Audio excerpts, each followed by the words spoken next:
இம்முறை T20 ஆட்டங்களாக நடைபெறும் ஆசிய கோப்பை 2025 போட்டி செப்டம்பர் 9 முதல் 28 வரை ஐக்கிய அரபு அமீரகத்தில் நடைபெறவுள்ளது. இந்நிலையில் ஆசிய கோப்பை T20 போட்டிக்கான இந்திய அணி இன்று அறிவிக்கப்பட்டுள்ளது.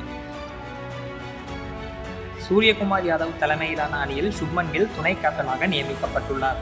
இந்திய T20 அணியில் சுப்மன் கில் மீண்டும் இடம்பெற்று அவருக்கு துணை கேப்டன் பொறுப்பு வழங்கப்பட்டதை தவிர அணியில் வேறு பெரிய மாற்றம் இல்லை.